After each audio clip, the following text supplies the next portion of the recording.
हो गया।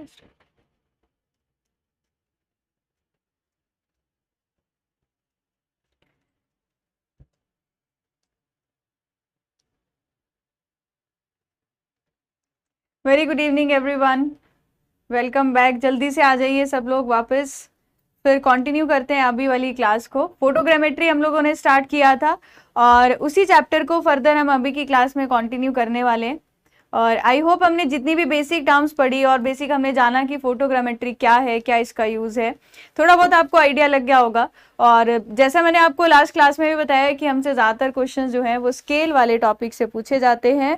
और स्केल वाला टॉपिक तो इतना आसान है कि जैसा हम लोगों ने फर्स्ट चैप्टर में पढ़ा था distance on map to the distance on ground, यहाँ पर वो मैप की जगह क्या चेंज हो गया, distance on photo to the distance on ground. फिर हमने एक टॉपिक देखा, वेलकम बैक, आ जाइए सब लोग। फिर हमने देखा रिलीफ डिस्प्लेसमेंट क्या होता है। तो रिलीफ डिस्प्लेसमेंट के बारे में समझा कि अगर कोई हाइट वाला ऑब्जेक्ट है, उसकी अगर हम लोग फोटो देखते हैं तो फोटो पर वो हाइट की वजह से क्या दिखता है, डिस्प्लेसमेंट दिखती है। पॉइंट में डिस्प्लेसमेंट मतलब एक लाइन बन जाती है, तो उसको बोला हमने रिलीफ डिस्प्लेसमेंट। और रिलीफ डिस्प्लेसमेंट का फॉर्मूला जो है वो ध्यान रखना है, जो मैंने लास्ट में लिखा था। तो अगर आपको दिया है कि ऑब्जेक्ट आपका मीन सी लेवल पे है तो simple R H upon capital H लगा देना है। अगर बोला है कि ऑब्जेक्ट आपका किसी एलिवेशन पर है तो डिनोमिनेटर में आपको जो टोटल फ्लाइंग हाइट होगी उससे आपको एलिवेशन को माइनस भी करना पड़ेगा। तो ये दो चीजें सीखी। अभी जो हमारी क्लास है फोटोग्रामेट्री, जिसको हम फर्दर आगे कंटिन्यू करने वाले, तो आज अभी हम कौन से टॉपिक्स और सीखेंगे। एक तो देखेंगे फोटो कोऑर्डिनेट्स डिस्टेंस मेजरमेंट, कि जैसा मैं आपको बता रही थी कि फोटोग्राफ को अगर हम देखिए, जो प्रिंसिपल पॉइंट है, प्रिंसिपल पॉइंट से हम एक एक्स एक्सिस ड्रॉ कर दे, एक वाई एक्सिस ड्रॉ कर दे, तो वो हमारा क्या बन जाता है, सेम जैसे ओरिजिन के आसपास वाले कोऑर्डिनेट्स होते हैं। तो अगर मुझे कोऑर्डिनेट्स की वैल्यू दी है तो मैं दो पॉइंट्स के बीच में डिस्टेंस कैसे निकालूंगी। दूसरा आता है पैरालेक्स इन फोटोग्राफ। तो पैरालेक्स का थोड़ा बहुत मतलब हम अभी जानते भी हैं, लेकिन फोटोग्राफ्स में पैरालेक्स क्या होता है और यहाँ से भी एक डायरेक्ट क्वेश्चन बनता है पैरालेक्स का, एक डायरेक्ट फॉर्मूला बेस्ड, वो आपको समझाऊंगी। तीसरा हम देखेंगे यहाँ से calculation of number of photographs, कि अगर हमें एरिया दिया हुआ है ग्राउंड का, तो एयरक्राफ्ट को उस पूरे ग्राउंड के एरिया को कवर करने के लिए टोटल कितनी फोटोज क्लिक करनी पड़ेगी, तो वो आ जाएगा calculation of number of photographs. और लास्ट में ये दो टर्म्स आती हैं जिनसे ऑब्जेक्टिव क्वेश्चन मुझसे पूछे जाते हैं। Very good evening. अच्छा, तो वो है क्रैब और ड्रिफ्ट। तो क्रैब और ड्रिफ्ट क्या होता है, दोनों में क्या डिफरेंस है, ये लास्ट आ जाएगा फोटोग्रामेट्री में। ठीक है, तो अब फोटोग्रामेट्री में हम कहाँ से स्टार्ट करेंगे, फोटो कोऑर्डिनेट डिस्टेंस मेजरमेंट। तो पिछली क्लास आपने अगर देखी है तो अच्छे से समझ में आएगा, नहीं तो थोड़ा प्रॉब्लम आ सकती है क्योंकि मैंने बेसिक सारी चीजें समझा दी है उसमें। चलो, जब तक बाकी लोग ज्वाइन कर रहे हैं, इस क्वेश्चन का आंसर बता सकते हैं आप। पिछली क्लास में सीखा था कि which of the following indicates the formula of scale. तो अगर मुझे स्केल की बात करनी है, यहाँ पर कौन सा फॉर्मूला जो बन रहा है वो करेक्ट बन रहा है, बोलिए। हाँ, टाइम पर आ जाते, तभी तो मैं बोलती हूँ कि आप लोग भी टाइम पर आ जाया करिए, आपका वेट करना पड़ता है मुझे। 8 बजे मैं तो पूरा यहाँ पर होती हूँ। अच्छा, तो स्केल पूछा है, तो distance on photo to the distance on ground. तो सीधा सीधा मुझे क्या करना था, फोटो डिस्टेंस और ग्राउंड डिस्टेंस का रेशियो निकालना था। आंसर आ जाएगा ऑप्शन बी, है ना। अगर मुझसे पूछा है scale at the elevation point in photograph can be given as, scale at the elevation point, scale की अगर हमसे फॉर्मूला पूछा है डायरेक्ट, तो उसका आंसर क्या कर देंगे इस क्वेश्चन का, स्केल किसके बराबर होता है, डिस्टेंस फोटो जो ग्राउंड पे डिस्टेंस होगा, which is equal to focal length upon capital H minus small H. तो आंसर क्या हो जाएगा, option A, scale is F upon H minus H. तो ये स्केल हो जाएगा। अब हम सबसे पहले देखेंगे, अगर फोटोग्राफ पर मुझे कुछ कोऑर्डिनेट्स दिए हुए हैं तो उस कोऑर्डिनेट्स की हेल्प से मैं दो पॉइंट के बीच डिस्टेंस कैसे निकालूंगी। मैं आपको एक सिंपल फॉर्मूला बताऊंगी, आपको सिर्फ उस फॉर्मूला को यूज करना होगा। तो पहले मैं आपको वो समझा देती हूँ कि क्या होता है ना। तो सबसे पहला जो आप यहाँ पर टॉपिक लिखेंगे, that is photo coordinate measurement. Photo coordinate measurement आसान है, सब कुछ डायग्राम बनाते जाएंगे और समझते जाएंगे। तो फोटो कोऑर्डिनेट मेजरमेंट का मतलब क्या है, मान लीजिए आप प्लान में ना फोटो देख रहे हो, ऐसे मान लो आप प्लान में फोटो देख रहे हो, तो आपको पता है इसके सेंटर से यहां से एक लाइन जाएगी, एक मैम वाई एक्सिस के अलोंग आपने बताई थी, एक लाइन मैंने वाई एक्सिस के अलोंग बताई थी, और एक लाइन मैंने यहाँ पर एक्स एक्सिस के अलॉन्ग बताई थी। जहां पर ये दोनों कट कर रहे हैं या जहां पर वर्टिकल एक्सिस मिल रही है उसको क्या बोला था, प्रिंसिपल पॉइंट बोला था। और ये बोला था कि आपको ये नेगेटिव एक्स एक्सिस है, ये positive x axis, sorry opposite लिख दिया, ये हमारा पॉजिटिव एक्स एक्सिस है, ये नेगेटिव एक्स एक्सिस, जैसे ओरिजिन में डिस्टेंस निकाले प्लस वाई और माइनस वाई। अब कई बार क्या होता है कि मुझे फोटो कोऑर्डिनेट्स दिए होते हैं। सो फोटो कोऑर्डिनेट्स का मतलब क्या है, फोटो कोऑर्डिनेट्स तो कुछ नहीं है, फोटोग्राफ पर डिफरेंट पॉइंट के कोऑर्डिनेट्स। जैसे अगर मैं आपसे पूछूं यहां पर एक पॉइंट लाई कर रहा है मान लो स्मॉल ए, तो क्या इसका एक्स और वाई कोऑर्डिनेट आप बता सकते हो? आप बोलेंगे बिल्कुल मैम, यहां पर एक्स एक्सिस के जो डिस्टेंस अलोंग होगा उसको हम एक्स ए लिख देंगे और वाई के अलोंग जो होगा उसको हम वाई ए लिख देंगे, तो हमें यहाँ पर क्या मिल जाएगा, पॉइंट ए मिल जाएगा। तो एक्स एक्सिस वाला एक्स ए, और जो मैम ये एक्स एक्सिस के अलोंग इस डायग्राम में आपने दिखाया है ये प्लस एक्स ए होगा, लेकिन y वाला नेगेटिव एक्सिस में है तो आप इसको माइनस वाई ए लिखोगे, ऐसे लिखोगे फोटोग्राफ पे कोऑर्डिनेट्स। बताओ, तो फोटोग्राफ पर अगर आपने ए पॉइंट के क्या कोऑर्डिनेट्स लिख दिए, प्लस एक्स ए, कुछ भी हो सकते हैं किसी भी क्वाड्रेंट में, मैं बस आपको एक एग्जांपल बता रही हूँ, और माइनस वाई ए, ठीक है। वैसे ही मान लो मैम बी पॉइंट यहाँ था, मान लो बी पॉइंट यहाँ था, अगर यहाँ पर बी पॉइंट है तो इसके क्या कोऑर्डिनेट्स होंगे ma'am, minus X B, B जो है वो इस तरफ है और y ऊपर है तो इसका कोऑर्डिनेट क्या होगा, पॉजिटिव, प्लस में आएगा वाई बी। तो मैम ये कोऑर्डिनेट अगर हम देखें तो इस तरीके से आएंगे। तो अगर मेरे को फोटोग्राफ पर मैंने इन दो को क्या किया था, फोटोग्राफ क्लिक करी थी, तो यहाँ एक बिल्डिंग है और दूसरी बिल्डिंग यहाँ पर लाई कर रही है, मुझे क्या करना है, इन दोनों के बीच में डिस्टेंस निकालना है बिना ग्राउंड पर गए हुए, क्योंकि फोटो पे हमने सारे पॉइंट्स को प्लॉट तो कर लिया है। तो इसका मतलब एग्जाम्पल में मैंने क्या माना है कि बी पॉइंट के कोऑर्डिनेट क्या है, माइनस एक्स बी और प्लस वाई बी। किसी को कोई डाउट कि मैंने कोऑर्डिनेट्स कैसे लिखे? तो इन टाइप के क्वेश्चन में ये कोऑर्डिनेट्स जनरली क्या रहेंगे, गिवन इन क्वेश्चंस, ये आपको क्वेश्चन में दिए होंगे।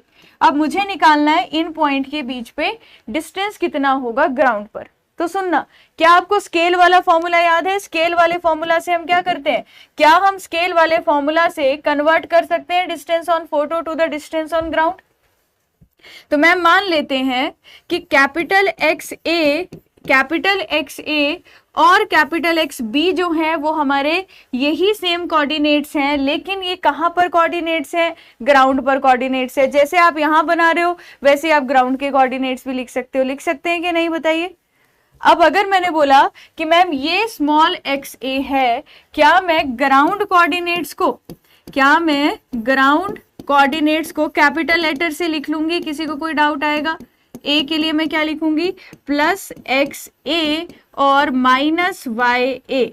वैसे ही बी के लिए क्या लिख लूंगी, माइनस एक्स बी और प्लस वाई बी। कोई डाउट किसी को यहां तक? तो बताइए, ऐसे लिखोगे? तो मैम ग्राउंड के लिए आपने कैपिटल लेटर यूज कर लिया और फोटोग्राफ के ऊपर आपने स्मॉल लेटर से दिखा दिया। अगर मुझे इन दोनों पॉइंट्स को फोटो से ग्राउंड में कन्वर्ट करना है, मैं किस फॉर्मूला का यूज करूंगी, स्केल वाले फॉर्मूला का। स्केल किसके बराबर होता है, distance on photo to the distance on ground. तो इसका मतलब ma'am X A upon capital X A is equal to F upon H minus H A point का elevation above mean sea level. ये फॉर्मूले में किसी को कोई डाउट है तो पूछो। सिमिलरली जैसे आपने ये फॉर्मूला, अगर किसी को डाउट है वही पूछ लेना, जैसे आपने ये फॉर्मूला किसके लिए लगाया, 4 ए स्केल वाला फॉर्मूला लिख सकते हैं। तो मैम स्मॉल एक्स हमें पता है, फोकल लेंथ पता होगी, कैपिटल एच पता है, स्मॉल एच ए पता होगा।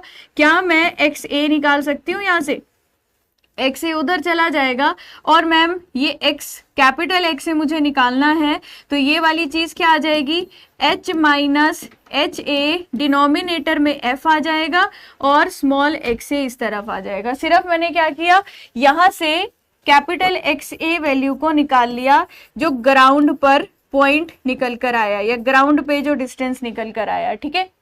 अब सिमिलरली क्या आप लिख सकते हो यहाँ पर, जैसे आपने एक्स ए के लिए लिखा आप एक्स बी के लिए भी लिख सकते हो। क्या अभी प्लस और माइनस साइन नहीं कंसीडर कर रही हूँ मैं, सिर्फ इन सारे डिस्टेंस को, ये जो डिस्टेंस फोटो पे स्मॉल एक्स ए था, ग्राउंड पे कैपिटल एक्स ए निकाल रही हूँ। जो फोटो पे स्मॉल वाई ए था तो ग्राउंड पे कैपिटल वाई ए निकाल रही हूँ। तो इसी तरीके से अगर मैं इसको बार बार ना लिखकर बार बार ना लिख के क्या मैं ऐसे लिख सकती हूँ, सिमिलरली मैम एक्स बी का मतलब होगा h minus H B upon F, और ये एक्स बी कोऑर्डिनेट आ जाएगा। सिमिलरली वाई ए के लिए मैम h माइनस एच ए अपॉन एफ तो सेम ही रहेगा, बस यहाँ पर वाई ए कोऑर्डिनेट आ जाएगा, और वाई बी के लिए भी सेम होगा h minus H B upon F into Y B आ जाएगा। अब आप पीछे जो एग्जाम्पल लिया था उस एग्जाम्पल में मैम एक्स ए, एक्स बी, वाई ए और वाई बी के जो भी साइन कन्वेंशन है आप उन साइन कन्वेंशन को यहाँ पर यूज कर सकते हो अगर आप करना चाहते हो। ठीक है, अब सुनना, मुझे क्या निकालना है, डिस्टेंस निकालना है। अभी मुझे ग्राउंड पर इन्हीं पॉइंट के बीच का डिस्टेंस मिल गया जिनका मुझे शीट के ऊपर पता था, तो अब मुझे निकालना है ए और बी के बीच में डिस्टेंस कितना होगा। मैं सीधा लगाऊंगी, मैं कोई डेरिवेशन नहीं बता रही इसकी, डिस्टेंस फॉर्मूला सीधा लगाऊंगी। डिस्टेंस फॉर्मूला क्या फॉर्मूला है, distance under root of X A minus X B का square plus Y A minus Y B का स्क्वायर। तो आपने डिस्टेंस निकाल लिया है, ये सारे क्या है मैम, ग्राउंड डिस्टेंस। अब जब आप ग्राउंड डिस्टेंस निकालेंगे तो मैम आपको क्या करना है, सिंपल डिस्टेंस फॉर्मूला लगा लो, X A minus X B का square plus Y A minus Y B का स्क्वायर। यहां से आपको क्या मिल जाएगा, distance between point A and B. Distance कहां पर है, distance between A and B, distance between point A and B on ground. कहां पर डिस्टेंस है, ग्राउंड पर है। अब लास्ट में बता दूं तो जेई में ऐसा क्वेश्चन नहीं आता है क्योंकि इतना बड़ा रूट और इतने बड़े प्लस माइनस वो सॉल्व नहीं करवाते, इसमें टाइम ज्यादा लगता है ना। तो अब मैं आपको बताती हूँ, आप बोलेंगे मैम प्लस माइनस साइन कहाँ गया, प्लस माइनस साइन कहाँ गया, तो मैं बोलूंगी कि अगर हम इस एग्जाम्पल को लेकर चल रहे थे तो as per this example X A plus था तो मैम इसलिए एक्स ए के आगे आप प्लस लगा सकते हो। अगर आपका यहाँ पर वाई ए माइनस था तो वाई ए के माइनस लगा सकते हो। अच्छा, एक्स बी हमारा माइनस था तो एक्स बी के आगे माइनस लगा दो, और वाई बी हमारा प्लस था इसके आगे प्लस लगा दो। तो मैम जब हम वहां फॉर्मूले में वैल्यू पुट करेंगे, जब हम वहां पर फॉर्मूले में वैल्यू पुट करेंगे तो प्लस माइनस कैसे होगा, तो ये जो आंसर आया है मैम क्योंकि प्लस में आया है, एक्स ए को वैसे ही रहने दिया minus, x A minus X B लिखा, मैम एक्स बी तो माइनस में आया होगा तो माइनस एक्स बी का स्क्वायर। ये कौन सा दिखा रही हूं मैं, ये जो एग्जाम्पल लिया है, ठीक है, प्लस ये बन जाएगा, sorry x A minus minus X B आ गया, x A minus minus X B आ गया, और इस पूरे का क्या आ जाएगा बाहर, square minus. Similarly ma'am Y ए नेगेटिव था तो जहां माइनस साइन है, देख रहे हो आप, जहां माइनस साइन है मैं ब्रैकेट लगा के उस माइनस को वैसे ही लिख दे रही हूँ, कोई फर्क नहीं पड़ रहा। जहां माइनस है उसके साथ माइनस लगा दिया, Y A minus Y B plus था तो उसको वैसे ही रहने दो का स्क्वायर। तो मैम इस फॉर्मूला में अगर एक्स ए प्लस था वैसे लिखा, एक्स बी माइनस था एक ब्रैकेट लगाकर उसका माइनस साइन लगा दिया, वाई ए नेगेटिव था उसके साथ माइनस साइन लगाया और वाई बी के साथ वही, तो x A minus X B का square plus Y A minus Y B का स्क्वायर। तो ये जो हमने एग्जाम्पल लिया है उसके अकॉर्डिंग है। तो अब आपको क्या निकालना है, हाँ बिल्कुल डिस्टेंस फॉर्मूला यूज कर रहे हैं, सही बोल रहे हो आप नंदलाल। तो हम यहाँ पर दो पॉइंट के बीच, अगर ग्राउंड वाले पॉइंट्स के बीच डिस्टेंस निकालना चाहते हैं तो हम इस फॉर्मूला को यूज कर सकते हैं। इसमें सिर्फ हमने अभी जो सीखा था कि हम स्केल को कन्वर्ट कर सकते हैं, वो हमने नई चीज लगाई, ये पुरानी मैथ्स है। किसी को कुछ पूछना है, ये था सिर्फ फोटो कोऑर्डिनेट्स आपको दिए हैं तो उसकी हेल्प से आप डिस्टेंस कैसे निकालते हो। अगर इसमें कोई डाउट है तो बताइए, बोलिए, समझ गए। अब चलते हैं अगले टॉपिक पर। अगला टॉपिक है पैरेलैक्स। पैरेलैक्स क्या होता है, अब पैरेलैक्स वैसे तो मैंने एक छोटा सा एग्जांपल दिया था कि कागज को गोल करो और एक आंख से देखो, फिर आप एक आंख बंद करो दूसरी से देखो, तो आपको लगेगा कि उसमें मूवमेंट हुई है, लेकिन उसमें मूवमेंट नहीं हुई होती, पर हमें लगता है कि सामने वाला ऑब्जेक्ट अपनी जगह से मूव हुआ है ना, ये बताया था। अब यहाँ पर अगर मैं पैरेलैक्स की बात करूं, इसमें पूछना तो नहीं है ना किसी ने कुछ, आगे बढ़े, ठीक है। पैरेलैक्स क्या होता है, parallax is change in position of image from one photograph to another photograph. क्या बोला है, ये इसकी डेफिनेशन है जो मुझे पेपर के लिए याद रखनी है। पैरेलैक्स क्या होता है, change in photograph of image, एक फोटो से दूसरी फोटो पे, ठीक है। अब देखो क्या है, मान लो मैम यहाँ पर आपका एयरक्राफ्ट है, ये आपका एयरक्राफ्ट है, आपने जब पहली फोटो क्लिक करी आपने जब पहली फोटो क्लिक करी तो फोटो भी लेते ये कैमरा की वर्टिकल एक्सिस थी, ठीक है, ये कैमरा की वर्टिकल एक्सिस थी। फिर आपका एयरक्राफ्ट यहाँ गया, क्योंकि हमारा एयरक्राफ्ट चलता जा रहा है और वो फोटोज को क्लिक करता हुआ जा रहा है, ये हमारे कैमरा की वर्टिकल एक्सिस थी। तो कैमरा की वर्टिकल एक्सिस बना दी, किसकी फोटो ले रहा है, मान लो यहाँ पर एक पॉइंट है हमारे पास ए, कुछ भी हो सकता है, टावर हो सकता है ऐसे, और एक पॉइंट है मेरे पास यहाँ पर बी, ठीक है, आपको एग्जांपल समझा रही हूँ उस डेफिनेशन का। तो मैम जब आपकी पहली पोजीशन P1 थी, जहां पर आपका एयरक्राफ्ट P1 पर था, जब आपने P1 से इन दोनों की फोटो ली तो सबसे पहले बना लो आप क्या, सबसे पहले बना लो ये पॉजिटिव इमेज, यहां पर भी बना लो पॉजिटिव इमेज, पॉजिटिव इमेज आ गई, ठीक है, फोकल एंड डिस्टेंस दूर होगा।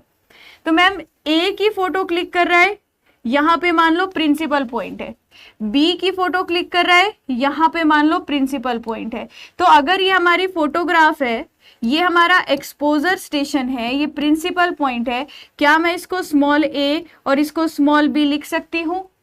क्योंकि मैम ये ए को फोटो क्लिक कर रहा है तो यहाँ तक मैं ए दिखा दूंगी, और ये बी की फोटो क्लिक कर रहा है तो इसको मैं बी दिखा दूंगी। कोई डाउट यहाँ पर? अब जब मेरा एयरक्राफ्ट आगे जाएगा, ऐसा तो है नहीं वो पीछे वाले पॉइंट की फोटो नहीं क्लिक करेगा, तब भी वो कुछ एरिया कवर कर रहा है। तो जब मैं वो थोड़ा आगे गया तो उसमें भी उसने क्या किया, ए की फोटो क्लिक करी, और उसने भी वहां पर बी भी आ गया। अगर बी आ गया तो मैम आप क्या करेंगे, ए को यहाँ दिखाएंगे और बी को यहाँ दिखाएंगे। ऐसा ही होगा कि नहीं? एक बार ध्यान से देखिए इस फोटो को और मुझसे बताइए कि क्या कोई पॉइंट जो आपको यहाँ समझ में ना आया हो, बोलिए। और ये क्या है, एक्सपोजर स्टेशन, ओ मान सकते हो, O is the exposure station. समझ गए? अब पैरालेक्स नहीं समझाया आपको, समझाया कि अभी दो जगह से फोटो क्लिक करी है। तो मैम अगर दो जगह से फोटो क्लिक की है ना आपने, अगर दो जगह से फोटो क्लिक की है ना, तो सबसे पहले ये जो पहली जगह से फोटो क्लिक करी है इस ट्रायंगल को उठाओ, और जो दूसरी जगह से फोटो क्लिक करी है इस ट्रायंगल को उठाओ। अगर मैं इन दोनों ट्रायंगल में ऑब्जर्व करूं, जो ए पॉइंट की इसने फोटो क्लिक करी वो इस वर्टिकल एक्सिस के राइट साइड क्लिक करी।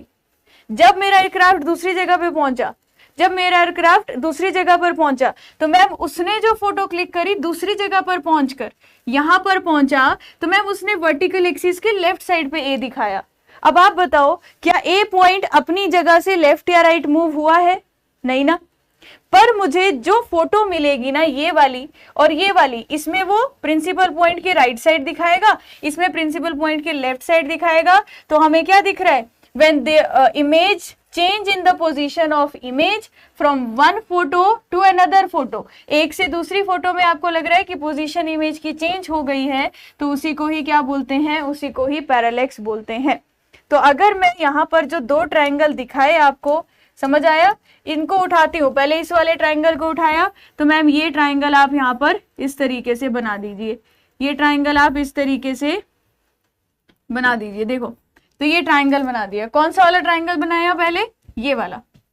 कौन सा ट्रायंगल बनाया? ये वाला। इसको नाम दे दिए ओ पी, यहाँ पर ए और B.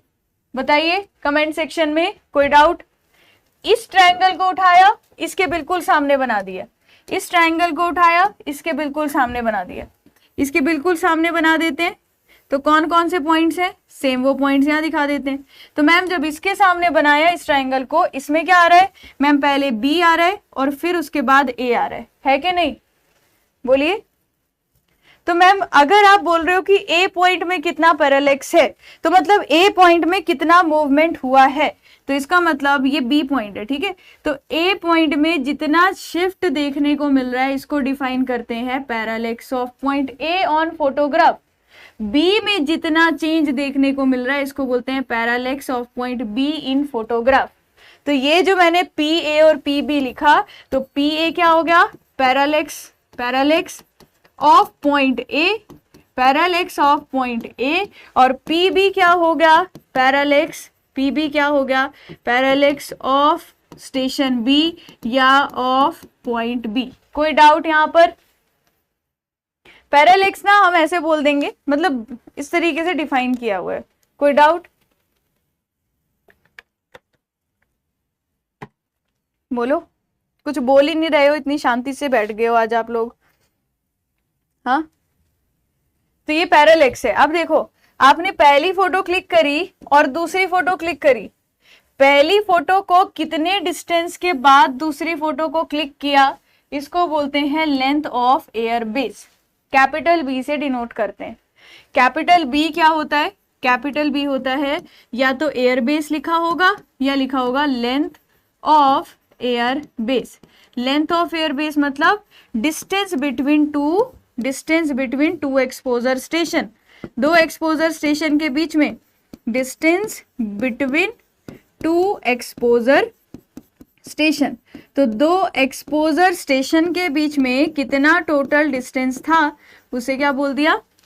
Length of air base बोल दिया। ठीक है, अब देखिए, अब इस पैरालेक्स की हेल्प से हम एक फॉर्मूला निकालेंगे और उसकी हेल्प से हम कुछ कैलकुलेशन कर पाएंगे, इसलिए हम इस पैरालेक्स को पढ़ रहे हैं।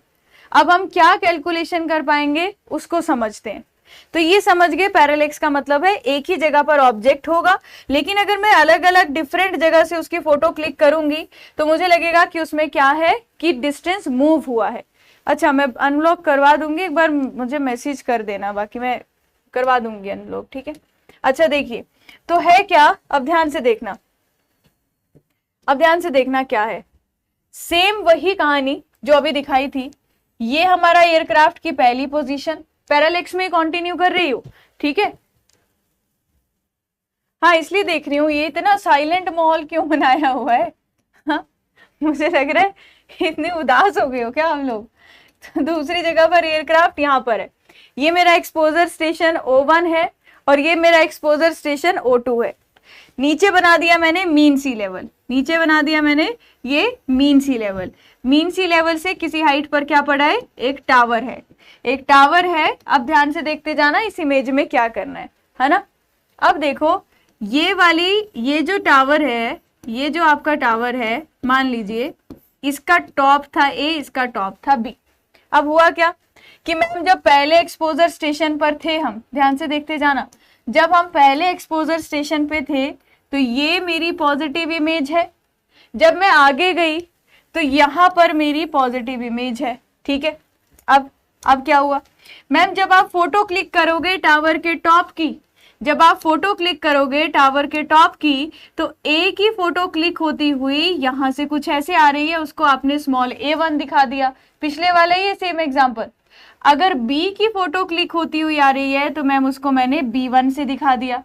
अब लेंथ ऑफ एयरबेस, दो फोटोज के बीच में कितना डिस्टेंस था, फिर वो B से डिनोट कर दिया। मैम जब एयरक्राफ्ट यहाँ पहुंचा, इसने जब टावर के टॉप की फोटो ली तो उसको A2 दिखाया और टावर के बॉटम की फोटो ली तो उसको B2 दिखाया। तो क्या यहाँ पर भी पहले इसने जो टावर की हाइट है उसको, जो हमारी वर्टिकल एक्सिस थी कैमरा की, उसके राइट साइड शो किया और बाद में उसी को उसके लेफ्ट साइड शो किया, पर टावर तो एक ही जगह पे था, तो इसको क्या बोलते हैं? पैरेलेक्स बोलते हैं। अब ध्यान से देखिएगा, एक सिंपल सा फॉर्मूला है, कैसे निकालेंगे, जो हमारा स्केल वाला टॉपिक हमने पढ़ा था उसी वाले टॉपिक से रिलेटेड है। क्या है मैम? H बॉटम यहाँ डिनोट कर रहा है bottom elevation of the tower from mean sea level. Mean sea level से टावर का बॉटम कितनी हाइट पर था, टावर का जो टॉप है वो हमारा मीन सी लेवल से कितनी हाइट पर था, टावर का टॉप मीन सी लेवल से कितनी हाइट पर था। अच्छा, ये एक एक्सपोजर स्टेशन, ये दूसरा एक्सपोजर स्टेशन, ये क्या है मैम? पॉजिटिव इमेज, और दूसरी तरफ भी क्या है? Positive image. स्मॉल f क्या है? Focal length. इस डायग्राम में कोई ऐसी चीज जो नहीं समझ आई हो, क्योंकि ये डायग्राम मैंने वही बनाया जो पिछले केस में बनाया था, बस वहां पर दो पॉइंट्स दिखाए थे, यहाँ पर एक टावर दिखा दिया जिसका टॉप और बॉटम का जो रिलीफ डिस्प्लेसमेंट है वो इसके राइट साइड में शो हो रहा है और यहाँ पर वो उसके लेफ्ट साइड पर शो हो रहा है। कोई डाउट किसी को? कोई डाउट किसी को तो बताइए। अब देखना मैंने क्या करना है, अब देखना मैंने क्या करना है। O1 पहला एक्सपोजर स्टेशन, O2 दूसरा एक्सपोजर स्टेशन। अब मैम यहां से ट्राइंगल उठा लीजिए जैसे पिछले केस में बनाया था, इसको P बोल दीजिए, OPA1B1। तो मैंने क्या किया, एक ट्राइंगल उठा लिया, यहां से अपने आप बना लेते हैं इसको, OPA1B1 यहां बना रही हूं मैं, OPA1B1 जो इस तरीके से आ रहा है। ठीक है, उस डायग्राम से उठा लिया। तो इस डायग्राम को देखो जरा एक बार, ये O1 है, ये A1 है और ये B1 है, सेम नाम दे देते हैं, O1 A1 B1 और ये आ गया प्रिंसिपल पॉइंट, वर्टिकल एक्सिस। पीछे चलते हैं मैम, इस ट्राइंगल को उठा लीजिए, O2, A2 और प्रिंसिपल पॉइंट। तो इसको उठाया, यहां से ट्राइंगल बनाया, तो यहां से भी मैम दो लाइंस आ रही हैं। जो आपको पीछे मैंने पैरेलैक्स डिफाइन किया, क्या ये डायग्राम सेम वैसे ही बन रहा है? क्या ये डायग्राम सेम वैसे ही बन रहा है ना? तो इसमें क्या आ रहा है मैम, B2 और A2, मतलब A2 आपका लेफ्ट साइड पर है, तो A2 यहां पर है, B2 यहां पर है।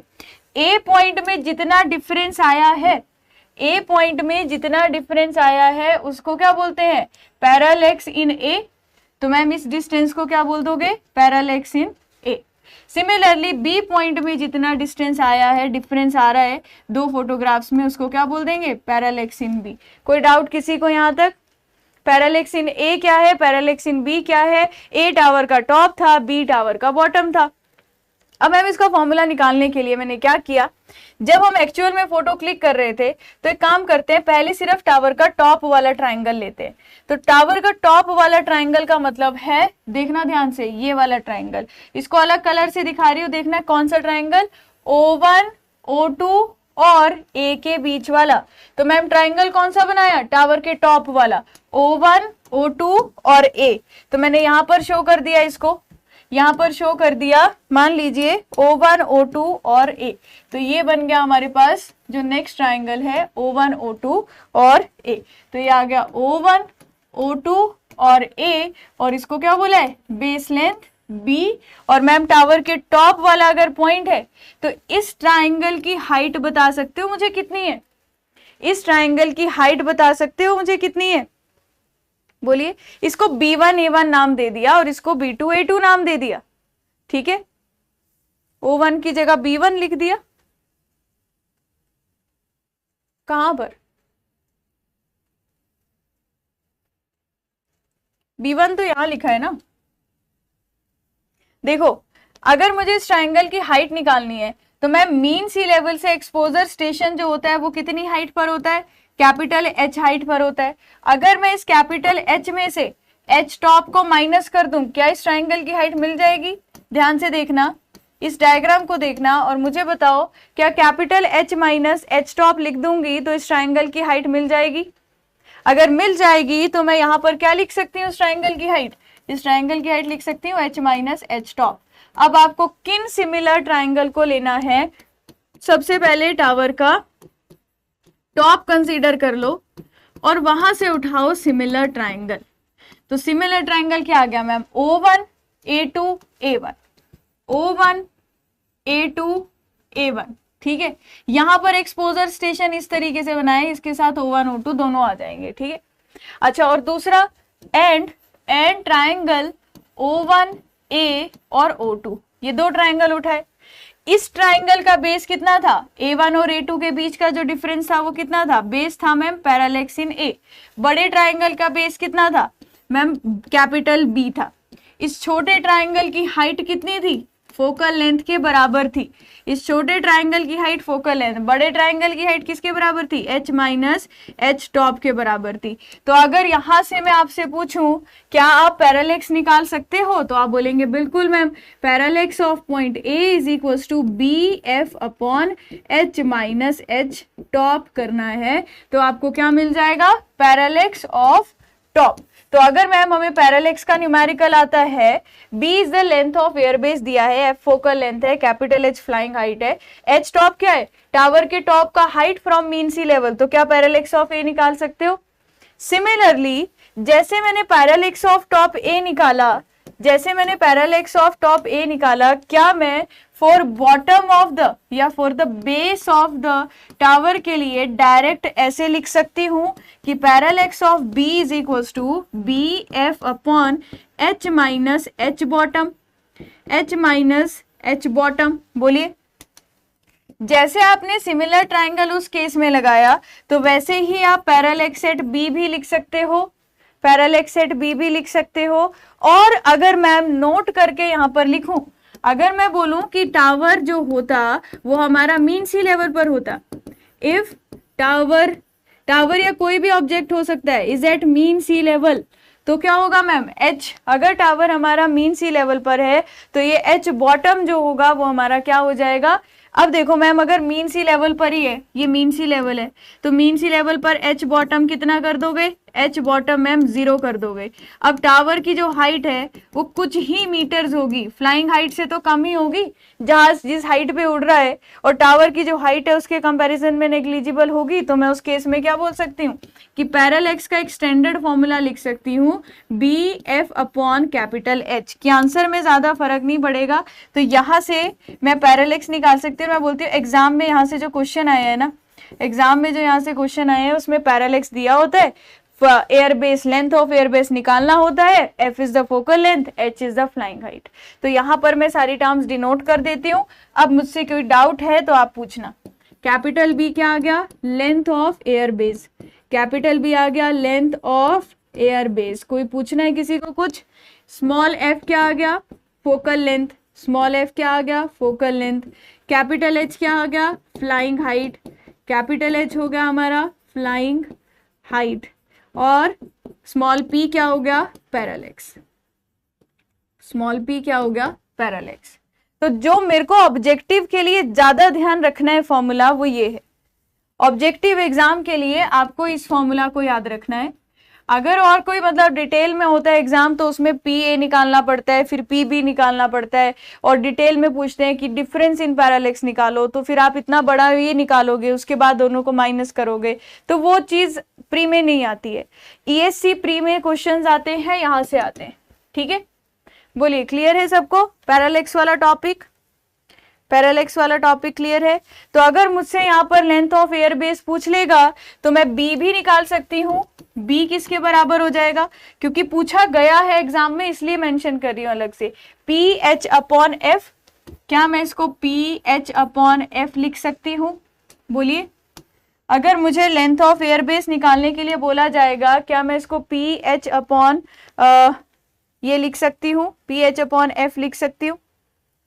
अच्छा, अब एक चीज और है यहाँ पर, एक चीज और है वो ध्यान से देखना। मैम जब आप बोल रही थी, जब मैंने आपको ये बोला कि मैम पहला जो फोटोग्राफ लिया है वो O1 एक्सपोजर स्टेशन से लिया है, दूसरा जो फोटो लिया है वो O2 एक्सपोजर स्टेशन से लिया है, इनके बीच का जो लेंथ ऑफ एयर बेस है वो कैपिटल बी है। अब अगर मैम एक फोटो जो है जो यहाँ से आ रही है उसमें आपका जो पॉइंट आ रहा है मान लीजिए यहाँ पर O1, अब दूसरी फोटो जो यहाँ पर आ रही है उसमें भी आपका पॉइंट आ रहा है O2। अब मैंने इन दोनों फोटोज को कंबाइन किया और जब ओवरलैप करवाते हैं वो मैं समझा दूंगी कैसे करते हैं। आप सोचो ये दोनों को इस तरीके से रखना है कि मैप बन जाए। तो मैम इसमें O1 दिख रहा है, इसमें O2 दिख रहा है, ये किस पे दिख रहा है, जब फोटोज को आपने इस तरीके से रखा कि एक मैप या प्लान बन जाए। तो मैम पहला स्टेशन यहाँ दिख रहा है, दूसरा स्टेशन यहाँ दिख रहा है, इन दोनों के बीच का जो डिस्टेंस था एक्सपोजर स्टेशन के बीच में उसको क्या बोला था, capital B, length of air base. तो जो फोटो पे दो एक्सपोजर स्टेशन के बीच का डिस्टेंस होगा उसको हम लोग क्या बोल देते हैं, उसको हम लोग क्या बोल देते हैं, फोटो बेस। तो जो स्मॉल बी है यहाँ पर, तो नोट करके हम क्या लिखेंगे, नोट करके लिखेंगे कि if small B is the photo base, small B is the photo base. Photo base का मतलब क्या है, distance between two exposure station, distance between two exposure station on photograph, distance between two exposure station on photograph. Photograph पर दो exposure station के बीच का difference कितना है। ठीक है, तो अगर मुझे यहाँ पर लिखना है स्केल वाला फॉर्मूला, तो स्केल वाले फॉर्मूला से मैं ये लिख सकती हूँ कि distance on photograph to the distance on ground या एयर, स्मॉल बी था ना, इसको फोटो बेस को लिखा था, small B by capital B is equals to, क्या मैं एफ अपॉन एच लिख सकती हूँ। अब आप बोलेंगे मैं ये क्यों लिख रही हूँ फॉर्मूला, क्योंकि यहाँ से भी ईएससी एग्जाम में क्वेश्चन आए हैं, तो आपके स्टेट में भी पूछे जा सकते हैं, क्योंकि अब पेपर का लेवल बढ़ गया है और वहां से नए नए क्वेश्चन पूछे जाने लग गए हैं। प्रीवियस ईयर तो ठीक है, लेकिन हमें थोड़ा डिटेल में चीजें पता होंगी, हम तभी कर पाएंगे। तो ये स्केल का ही फॉर्मूला है, photo base air base, focal length upon capital H is flying height. तो आप एक कोशिश करना, जब भी फोटोग्रामेट्री का क्वेश्चन आता है आपने कोशिश करनी है कि आप क्या करो, स्केल वाले टॉपिक से उसको रिलेट कर लो। बी एच अपॉन एफ, ये जो लिखा था अभी यहाँ पर हमने रिलेशन, ये बी एच अपॉन, यहां पर लिखा था ना इस रिलेशन को, parallax is equal to B F upon H, यही तो है, बी एच अपॉन एफ नहीं है, parallax is B F upon H होगा, parallax is B F upon H होगा। तो अगर यहां से हमें बी निकालना है, फोटो बेस निकालना है, तो वो पी एच अपॉन एफ होगा। ठीक है, बोलो किसी को कुछ पूछना है इसमें, नहीं तो फिर आगे चलते हैं। कोई डाउट है इस टॉपिक में किसी को? तो मैंने आपको जो ये छोटे छोटे फॉर्मूलाज बताए एसएससी में नहीं आए हैं पर ईएससी प्रीलिम्स में आए हुए हैं, तो थोड़ा इनका ध्यान रखना, आपको डीपी में भी इसके क्वेश्चंस मिल जाएंगे ताकि आपको याद आ जाए कि किस फॉर्मूला को हम कहाँ अप्लाई कर सकते हैं। ठीक है, चलें आगे। अब देखिए, ये हो गया मैम पैरालेक्स वाला टॉपिक, और लेंथ ऑफ एयर बेस मैंने आपको बता दिया। अब मुझे ये देखना है कि हम calculation of number of photographs, अगर मैं बताऊं इस टॉपिक से भी प्री में क्वेश्चंस ना के बराबर आते हैं, मतलब इसलिए नहीं आते क्योंकि कैलकुलेशन बहुत ज्यादा है, लेकिन अगर आए बाई चांस, क्योंकि ईएससी प्री में आया हुआ है, अगर आए बाई चांस तो आप कैसे सॉल्व करोगे, अभी जो आपको मैं तरीका बताऊंगी आप बस उसका ध्यान रखना, कुछ भी मुश्किल नहीं, आप खुद बोलोगे कुछ भी चीज। आप फोटोग्रामेट्री से कुछ लोग वैसे ही डरते हैं, इतना आसान आसान चीजें हैं इसमें सारी। अब देखो फोटोग्रामेट्री में अब मुझे अगला स्टेप क्या करना है, अब मुझे निकालना है calculation of number of photographs. अब हुआ क्या कि मैम मुझे ना ये एरिया दिया हुआ है पूरा, जिसको मैंने सर्वे करना था, जिसका मुझे टोपोग्राफिकल मैप बनाना था।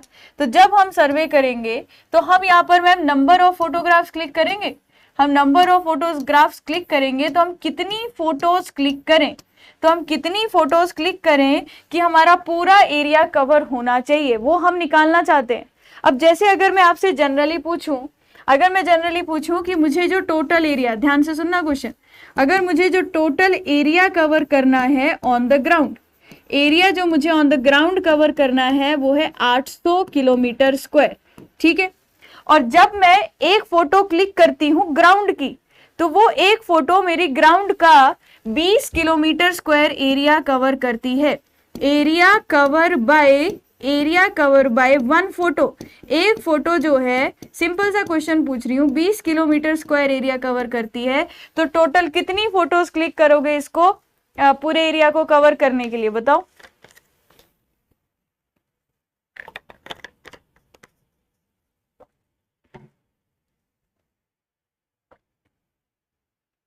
बोलो, अगर आपको एक क्वेश्चन पूछा है कि area on ground is 800 kilometre, area on ground is 800 kilometre, तो area cover by one photograph कितना होना चाहिए, कितनी फोटोज क्लिक करनी पड़ेंगी।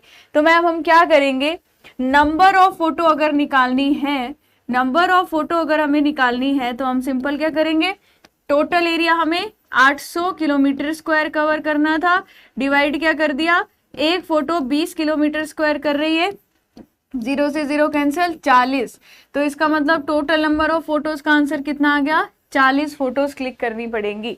अब अगर मुझसे पूछा जाता है और मुझे एरिया दिया जाता है, क्या आप टोटल नंबर ऑफ फोटोज निकाल लोगे?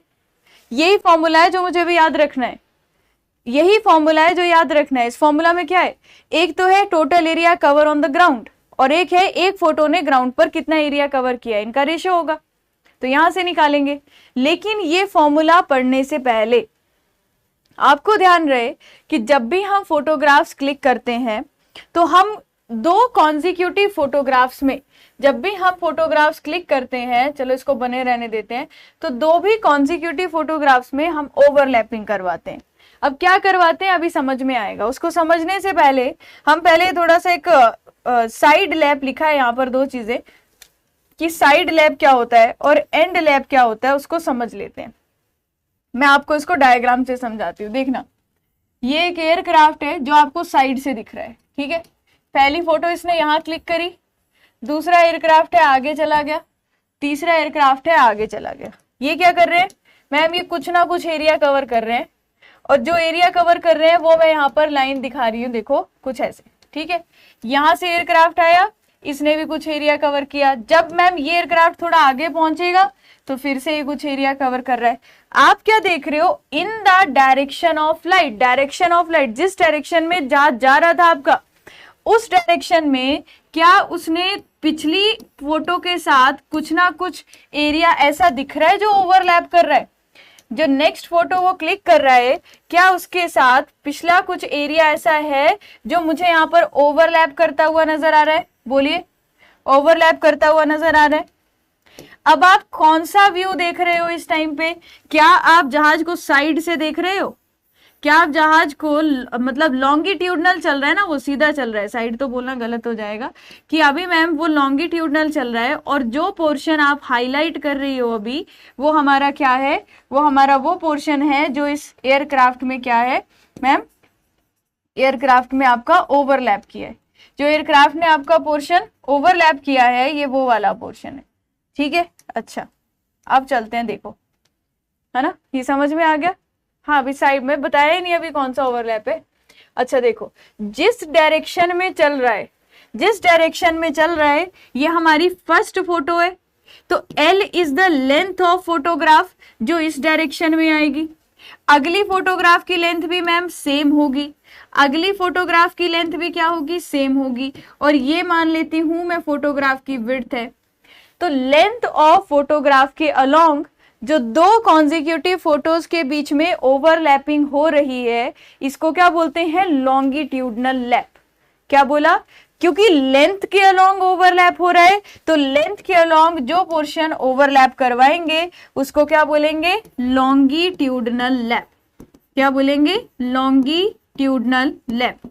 लॉन्गिट्यूडनल लैप पहला नाम याद हो गया इसका, ठीक है। लॉन्गिट्यूडनल लैप या लॉन्गिट्यूडनल ओवरलैप, या इसी को ही क्या बोला जाता है? And lap. एंड लैप क्यों? जब एक फोटो क्लिक कर ली, फिर दूसरी जब क्लिक कर रहे हो तो पिछली फोटो का एंड वाला कुछ पोर्शन आप यहाँ पर फिर से फोटो क्लिक करने में यूज कर रहे हो। फिर जब हम आगे जा रहे हैं तो मैम फिर से हम पिछली फोटो का एंड वाला पोर्शन जो है कुछ पार्ट फिर से क्लिक कर रहे हैं, तो एंड वाला पोर्शन लास्ट का कुछ लेंथ फिर से क्लिक कर रहे हैं। तो क्या याद रखोगे? इसी को ही क्या बोला जाता है? And lap. तो लॉन्गिट्यूडनल लैप वो लैप होता है जिसको हम क्या करते हैं? किस डायरेक्शन में कंसीडर करते हैं? In the direction of flight line, ठीक है। तो लॉन्गिट्यूडनल और एंड लैप क्लियर है। अब बात करते हैं साइड लैप की। अब बात करते हैं साइड लैप की, और उसको समझने के लिए मान लीजिए, अब आप इमेजिन कीजिए, अब मेरे से इतना अच्छा नहीं बनेगा, सामने से एक एयरक्राफ्ट आता हुआ दिख रहा है, ये उसके विंग्स हैं, ये सामने से एक एयरक्राफ्ट आता हुआ दिख रहा है, इसी के साथ एक और एयरक्राफ्ट है जो ये भी इसके साथ साथ आता हुआ सामने से देख रहे हो। आप क्या कर रहे हो? अब आपको सामने से दिख रहा है तो मैम ऐसा ही दिखेगा एयरक्राफ्ट। तो जब सामने से आ रहा है, ये एक एयरक्राफ्ट इस तरफ है, एक एयरक्राफ्ट इस तरफ है, दूसरा उसके राइट पर है, दूसरा उसके राइट पर है, तो आप सामने से देख रहे हो। तो मैम इसमें क्या हो रहा है? जो दो फोटोग्राफ्स हैं एक दूसरे की साइड पे है ना, ये इसके लेफ्ट में है, ये उसके राइट में है, तो इसमें भी हम कुछ ओवरलैप देख रहे हैं। तो इन दोनों फोटोग्राफ्स में भी हमें कुछ ओवरलैप देखने को मिल रहा है। तो इन दोनों फोटोग्राफ्स में मैम जो ओवरलैप देखने को मिल रहा है, इसको क्या बोलेंगे? इसका नाम से ही समझ में आ गया। तो इन दोनों फोटोज के बीच में आपको जो ये ओवरलैप देखने को मिल रहा है, इसे हम क्या बोलते हैं? Side lap. इसे कौन सा लैप बोलते हैं? Side lap. क्योंकि ये एक के लेफ्ट में दूसरे के राइट में, तो साइड लैप कब होगा? जब सामने से एयरक्राफ्ट देखे हुए मिलेगा। तो वेरी गुड, इसको हम बोल देंगे ये क्या है? हमारा फ्रंट व्यू। तो अभी आपको पहले ये बताओ कि ये समझ आ गया कि साइड लैप और एंड लैप में क्या डिफरेंस होने वाला है? साइड लैप और एंड लैप में क्या डिफरेंस होने वाला है, ये समझ गए, है ना? साइड लैप समझ गए। अब देखना मैम ये हो क्या रहा है, अभी समझ नहीं आ रहा, कहां पर कैसे ओवरलैप हो रहा है, थोड़ा उसका और पिक्चर क्लियर करते हैं। अभी हमें पता चल गया साइड लैप क्या होता है, ये पता चल गया एंड लैप क्या होता है। तो जब हमारा अब इस चीज को थोड़ा सा इमेजिन कीजिएगा, आप टॉप से देख रहे हो, इस एरिया की फोटोग्रामेट्री से मुझे सर्वे करना था। तो सर्वे करते टाइम मैंने क्या किया, देखना मेरी फ्लाइट लाइन मतलब जहाज जिस डायरेक्शन में जा रहा है वो ये है, ग्रीन कलर की लाइन है। एरो से मैं क्या दिखा रही हूँ कि डायरेक्शन ऑफ जो फ्लाइट है वो इस डायरेक्शन में, तो जहाज यहाँ खड़ा है और ये इधर वाली डायरेक्शन में जाएगा। तो अब देखो मैम ये एरिया क्लिक करना था आपने पूरा फोटो, तो आपने मान लो पहली फोटो यहाँ पर कुछ ऐसे क्लिक करी, दूसरी फोटो कुछ ऐसे क्लिक करी और तीसरी फोटो कुछ ऐसे क्लिक करी। तो यहाँ पर फ्लाइट की डायरेक्शन क्या है, जहाज किस डायरेक्शन में जा रहा है मैम, इस डायरेक्शन में जा रहा है। तो ये वाला पोर्शन जो ओवरलैप हो रहा है, बताओ इस ओवरलैप को कौन सा ओवरलैप बोलेंगे, बताओ इस पोर्शन में जो ये हम ओवरलैपिंग करवा रहे हैं इसको नाम क्या देंगे, जो नाम अभी पढ़े उसके अकॉर्डिंग, जो नाम अभी पढ़े उसके अकॉर्डिंग। तो मैम क्योंकि इस डायरेक्शन में चल रहा है, जिस डायरेक्शन में जाएगा लेंथ के अलोंग ओवरलैपिंग हो रही है तो उसको क्या बोलेंगे, लेंथ के अलोंग ओवरलैपिंग हो रही है तो उसको क्या बोलेंगे, लॉन्गिट्यूडनल ओवरलैप या एंड लैप। अब मैम अब मैं सारी फोटोज नहीं बना रही हूँ, तो ऐसे ही वो सारी फोटोज को ओवरलैप करता करता ये सारी फोटोज उसने क्लिक कर दी इस वाली रो की। उसके बाद अब आप दो दो एयरक्राफ्ट तो देखो भेजोगे नहीं साइड पर, ऑब्वियस सी बात है। यही सेम एयरक्राफ्ट यहां से मुड़ेगा और यहां से यही सेम एयरक्राफ्ट यहां से टर्न लेता है और यहां से अब इसकी डायरेक्शन क्या हो जाती है मैम, इसकी डायरेक्शन इस डायरेक्शन में है। तो अगर आप यहाँ पर फ्लाइट लाइन दिखाओगे तो यहाँ पर फ्लाइट लाइन इस डायरेक्शन में है, तो उसकी डायरेक्शन देखो एरो से पता चल रही है कि अब जहाज जो है इधर की डायरेक्शन में आ रहा है। अब सुनना, अब भी मैम ये फोटो क्लिक कर रहा है, मैं कलर चेंज कर रही हूँ ताकि आप समझ पाओ। तो जब मैम यहाँ से घूम के आएगा तो इन दो फोटोज में जो ओवरलैप हो रहा है, अभी साइज बदल रहा है, साइज सेम ही रहता है, बस डायग्राम में चेंज हो रहा है वो, ठीक है। अच्छा मैम इन दो फोटोज में जो आपको ओवरलैप देखने को मिला, फिर अगली फोटो में जो ओवरलैप हुआ, फिर अगली फोटो में कुछ ओवरलैप हुआ, फिर अगली में कुछ ओवरलैप हुआ। तो यहाँ पर ये इस तरफ जाने वाला फोटो था, ये इस तरफ आने वाला फोटो है। तो मैम ये वाला जो ओवरलैप हो रहा है, ये वाला जो ओवरलैप कर रहे हो इसको क्या बोलेंगे, फोटो में जो ये वाला ओवरलैप है इसे क्या बोलेंगे। तो इसका मतलब है मैम जब मैं वहां खड़ी हूं तो पहले मुझे जहाज यहाँ से इधर आता हुआ दिख रहा है, यहाँ से इधर जाता हुआ दिख रहा है। तो ये वाली फोटो एक इधर के लिए है और वापिस आने के लिए ये फोटो है। तो इनके बीच का जो ये ओवरलैप वाला पोर्शन है इसे कौन सा लैप बोलते हैं, साइड लैप। समझ गए साइड लैप क्या होगा, समझ गए सब लोग। तो मैम अगर एक फोटो ये है और एक फोटो ये है, यहाँ से एयरक्राफ्ट की डायरेक्शन ये थी, यहाँ से एयरक्राफ्ट की डायरेक्शन ये थी, ये जो ओवरलैप होगा इसको हम क्या बोलेंगे, साइड लैप। अब ऐसे वो ओवरलैप करते करते पूरे एरिया को कवर करता हुआ जाएगा।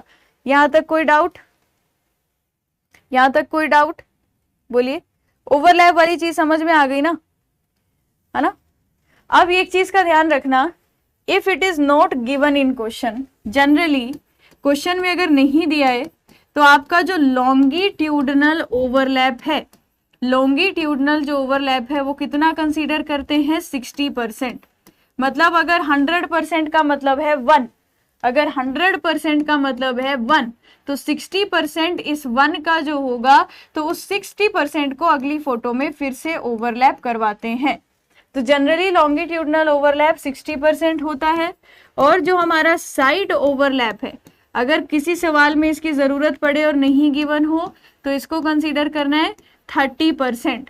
तो साइड का 30% पार्ट होगा जिसको आप क्या करवाओगे, ओवरलैप करवाओगे। तो ये दो चीजें पता चल गई। अच्छा अभी ये नहीं समझ आया कि नंबर ऑफ फोटोग्राफ्स कैसे निकालनी है, लेकिन हमें इतनी बात पता है, अगर कैपिटल N से मैं डिनोट करूं और फॉर्मूला लिख दूं कि नंबर ऑफ फोटोग्राफ्स कैसे निकाली जाती है, तो हम क्या लिखेंगे, total area to be cover, total area to be cover on ground.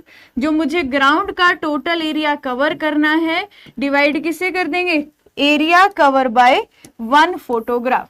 Divide किससे कर देंगे, area cover bye 1 photograph on ground, 1 photograph on ground. तो एक फोटो ने ग्राउंड का कितना एरिया कवर किया। तो ये फॉर्मूला तो वैसे ही बन गया, अभी जो पीछे हमने समझा था, अभी जो हमने पीछे समझा था वहां से हमने बना लिया। अब हम इसका फाइनल फॉर्मूला लिखते हैं कि अगर क्वेश्चन आता है तो वो कहाँ से आता है। ठीक है, अगर क्वेश्चन आता है तो आपसे ये क्या चीज पूछी जाती है, ये तो बेसिक चीज हो गई। अब क्वेश्चन में दिया क्या रहता है मैम, क्वेश्चन में गिवन होगा कि आपको टोटल एरिया जो ग्राउंड का कवर करना है वो कितना है। ये तो दिया ही होगा ना, तभी तो वो पूछेगा कि टोटल फोटोज कितनी निकालनी है।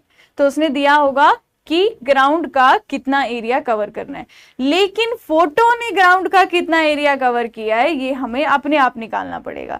अब मैं आपको बता दूं, सारी बुक्स में सिर्फ एक फॉर्मूला लिखा हुआ मिलेगा, पर मैं अब बताऊंगी वो फॉर्मूला आया कैसे है। कुछ लोगों ने पहले पढ़ा होगा, जिसने पहले नहीं पढ़ा उनको भी समझ में आ जाएगा। ठीक है, देखना अब सारी कहानी है, हमें स्मॉल ए को कैलकुलेट करना है। हमें स्मॉल ए को कैलकुलेट करना है कि स्मॉल ए कितना होगा। अब देखिए, क्या मैं सिंपल अगर एरिया लिखना चाहूं, एरिया ऑफ फोटो, अभी मैं ग्राउंड की बात नहीं कर रही, फोटो का एरिया क्या लिख सकती हूँ, जो फोटो की लेंथ होगी मल्टीप्लाई जो फोटो की विड्थ होगी। जनरली अगर मैं एरिया लिखना चाहूं तो आप फॉर्मूला यही लिखते हो ना, एल इंटू विड्थ, मतलब L is the length of photograph, और यहाँ पर क्या लिख सकती हूँ, small L is the length of photograph, और small W is the width of photograph, तो लेंथ ऑफ फोटो और विड्थ ऑफ फोटो, ऐसे लिखेंगे। अच्छा, अब एक चीज देखना, हमने अभी ओवरलैप वाली कहानी क्यों पढ़ी, उसका क्या काम था। अगर ये एक फोटो है, अब इसी से मुझे वो चीज समझनी है जो आपको बता रही थी कि बुक्स में डायरेक्ट फॉर्मूला लिखा रहता है, ध्यान से देखिएगा। तो मुझे एक चीज जो समझनी है वो क्या है, ये हमारी अगर एक फोटो है जिसकी लेंथ मैंने क्या मान ली, स्मॉल एल मान ली। मैम आपने बोला कि अगर नहीं दिया है क्वेश्चन में तो आपको लॉन्गिट्यूडनल ओवरलैप 60% लेना है। जो मैंने 60% बोला उसको मैं डिनोट करूंगी PL से, बुक्स में ऐसे डिनोट रहता है। ये वाला पोर्शन क्या है मैम, ओवरलैप पोर्शन है, इसको मैंने क्या बोला, PL, और PL से मैं यहाँ पर क्या डिनोट कर देती हूँ, PL से डिनोट कर देती हूँ लॉन्गिट्यूडनल ओवरलैप। PL से क्या डिनोट कर देती हूँ, लॉन्गिट्यूडनल ओवरलैप। जो नहीं दिया है तो कितना लेना है, 60% लेना है, परसेंटेज में होगा। ठीक है, जब हम total area to be cover निकालेंगे तो मैं क्या बोल रही हूँ, आपको ओवरलैप पोर्शन ना मानकर सिर्फ इतना ही पार्ट कंसीडर करना है। तो मैम अगर इतना पार्ट लेना है आप इसको L डैश मान लीजिए। अगर आप इसको L डैश मान लेते हो, क्या मैं लिख सकती हूँ, अब देखना यहाँ क्या पॉइंट आएगा, L क्या लिख सकती हूँ, L माइनस ये जो अगर 60% है, ये किसका 60% है, ये जो 60% है ये मैम फोटो की लेंथ का 60% है, तो माइनस L इंटू PL। मतलब मैम अगर फोटो की जो लेंथ थी वो 30 सेंटीमीटर थी तो 30 माइनस 60% ऑफ 30 करेंगे, क्योंकि 0.6 से माइनस करने का तो क्यों नहीं बनता, क्योंकि मैम वो तो परसेंटेज में है वैल्यू। तो हमें क्या करना पड़ा है, L माइनस LPL। LPL क्या हुआ, L is the length of photo, मतलब 30 सेंटीमीटर का 60% कितना होगा वो यहां लिखा। कोई डाउट किसी को तो यहां पर बता दीजिए। हाँ, कोई डाउट इसमें आपको तो बता दीजिए। हाँ, तो अब मैं यहां पर क्या कर सकती हूँ, स्टैंडर्ड ऐसे लिख सकती हूँ, L1 माइनस PL। कोई डाउट, ये आपको बुक्स में लिखा हुआ मिलेगा, आपको डायरेक्ट ये फॉर्मूला देखने को मिलेगा, इसलिए मैंने इस फॉर्मूला को सीधा डेराइव करके बता दिया। PL आपने 40% दिया है, ऐसा लगेगा है इमेज में, मतलब अगर 40 दिया है तो 40 ले लेना, 60 तब लेना है अगर आपको दिया नहीं है। अगर 60 दिया नहीं है तो लेते हैं जो कि आपके स्टैंडर्ड बुक्स में लिखा रहता है, अगर दिया है जो वैल्यू तब तो आप वही कंसीडर करेंगे। ठीक है, इसमें कुछ पूछना है किसी को, लेंथ में कुछ पूछना है। अब विड्थ की बात करते हैं। अब यही सेम फोटो ले ली मैंने, अब आप अपने आप देखना कि बाकी लोग जो आपके साथ के हैं, पूछना कि लेंथ और विड्थ का फॉर्मूला कहाँ से आता है। मतलब मैं वैसे बोल रही हूँ, इस चीज में वैसे ही बहुत लोगों को डाउट रहता है कि मैम कैसे आया होगा ये। मतलब आप जनरली अभी आपको नहीं, जो पहली बार पढ़ रहा है उसको तो लगेगा कि आसान ही है, लेकिन जो पहले पढ़ चुके हैं उनको पता होगा। अब देखो मैं विड्थ वाली कहानी को आगे समझाती हूँ, यहाँ मिक्स हो जाएगा। तो ये एक फोटो थी, ये दूसरी फोटो थी, तो ये इस डायरेक्शन में जा रहा था फ्लाइट, ये इस डायरेक्शन में वापिस आ रहा था। जो पोर्शन ओवरलैप हो रहा है इसको क्या बोला था, तो मैम अगर ये विड्थ यहां से लेकर यहां तक की W है तो इसको आप साइड लैप बोल दो, इसको PS बोल दो। ठीक है, इसको PS बोल दो। अच्छा, अब अगर मुझे यहाँ पर PS को क्या लिखना है, PS क्या रिप्रेजेंट कर रहे हैं, PS रिप्रेजेंट कर रहा है मैम साइड लैप। क्या आप अगर मैं बोलूं कि मुझे यहाँ पर ये पोर्शन ना लेकर सिर्फ डब्ल्यू डैश लेना है, तो डब्ल्यू डैश में किसके बराबर लिखूंगी मैम, जितनी विड्थ डब्ल्यू है माइनस ये कितना परसेंटेज था विड्थ का, पी एस इंटू डब्ल्यू, तो ये विड्थ बन जाएगी और डब्ल्यू डैश क्या हो जाएगा, W one minus P S. तो जितना भी मुझे साइड लैप दिया है मैं यहाँ पर उसको कंसीडर करके उसकी जो जनरली विड्थ मुझे कंसीडर करनी है वो यहाँ पर आ जाएगी। तो इसका मतलब ये हुआ कि अभी अगर मैं आपसे पूछूं कि क्या आप एरिया ऑफ वन फोटो निकाल सकते हो, आप बोलेंगे हाँ। ए किसके बराबर बोलोगे, L dash into W dash लेना है। एल डैश किसके बराबर है, L one minus P L के बराबर है। डब्ल्यू डैश किसके बराबर है, W one minus P S के बराबर है। इस स्टेप तक कोई डाउट जो नहीं समझ में आया हो? अब देखो जरा, मैम ये फोटोग्राफ की लेंथ और विड्थ ले रहे थे, यहां से जो एरिया आएगा ये आपका क्या सेंटीमीटर स्क्वायर में आएगा एरिया, इतना यस और नो कर देना कि मैम जब यहां से मैं एरिया निकालूंगी वो बताएगा कि कागज जो फोटो हमें मिली है, फोटो क्लिक करने के बाद उस फोटो का एरिया हमें कितना कंसीडर करना है ओवरलैपिंग को इग्नोर करके। ये एरिया क्या सेंटीमीटर स्क्वायर में आएगा ना, ये ग्राउंड का नहीं आया है अभी। अब अगर मुझे फोटो के एरिया को ग्राउंड के एरिया में कन्वर्ट करना है तो मुझे किसकी जरूरत है यहाँ पर बताओ? ऐसी कौन सी चीज हमने पढ़ी है जिससे हम लोग फोटो के डिस्टेंस को ग्राउंड के डिस्टेंस में कन्वर्ट कर सकते हैं? सेम बोलूंगी, फोटो के एरिया को ग्राउंड के एरिया में कन्वर्ट कर सकते हैं। बोलो अब मुझे किसका यूज करना होगा यहाँ?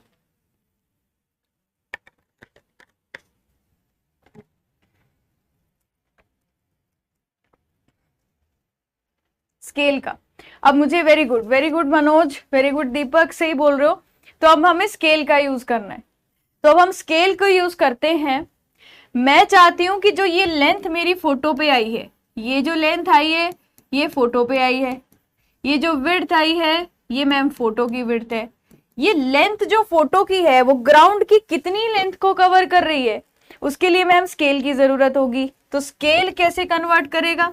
एक तो तरीका है कि आपको लिखा है 1 सेंटीमीटर इतना मीटर है, तो आप वहां से निकाल लीजिए कि इतना मीटर क्या होगा। अगर उससे भी आसान बताऊं तो क्या करना है, अगर आरएफ की टर्म में दिया होगा तो L 1 minus P L divided by S, जो भी स्केल दिया है, जैसे 1:2000 स्केल की जगह पुट कर दो तो 1:2000 की स्केल कन्वर्ट होकर मिल जाएगी ग्राउंड पे कितनी है, मल्टीप्लाई बाय मैम विड्थ की अगर मैं बात करूं W into 1 minus P S divided by scale. तो ये S क्या रिप्रेजेंट कर रहा है, S मैम स्केल बता रहा है। तो S हमें यहाँ पर स्केल बता रहा है, जितनी भी वैल्यू दी होगी आप पुट कर देना। स्केल किस टर्म में दिया होगा, 1:n की टर्म में दिया होगा जनरली, तो 1/n पुट करना है आपने यहाँ पर। तो ये जो एरिया आया, अब मैं इसको स्मॉल a ना लिखकर क्या मैं इसको स्मॉल a डैश लिख दूं, जो एरिया आया उसको a डैश लिख दूं, और इस a डैश को भी अब क्या बोल सकती हूँ, a dash is the area cover bye 1 photo on ground. Area cover bye 1 photograph on ground. Ground पर एक फोटोग्राफ ने कितना एरिया कवर किया है इन किलोमीटर स्क्वायर। कोई डाउट यहाँ पर? तो ये ए डैश क्या आ गया मैम, वो एरिया जो एक फोटोग्राफ कवर कर रही है ग्राउंड का किलोमीटर स्क्वायर में। तो फाइनली एक काम करते हैं, जितनी चीजें अभी तक सीखी है, ये जितनी चीजें अभी तक सीखी है, ये वाली चीज सीखी है, तो यहाँ पर सब जगह अगर हम फॉर्मूला अप्लाई कर दें जो भी हमने निकाला है, तो हम n को क्या लिख सकते हैं, n is capital A upon small a dash. Capital A तो मैम गिवन होगा, A की जगह क्या लिखेंगे, L 1 माइनस पी एल और W 1 माइनस पी एस, पूरे का डिवाइडेड बाय एस स्क्वायर आ जाएगा, क्योंकि डिनोमिनेटर में था। तो मैम लास्ट में आप ऐसे लिख सकते हो, capital A S square upon L 1 minus P L और W और 1 माइनस पी एस।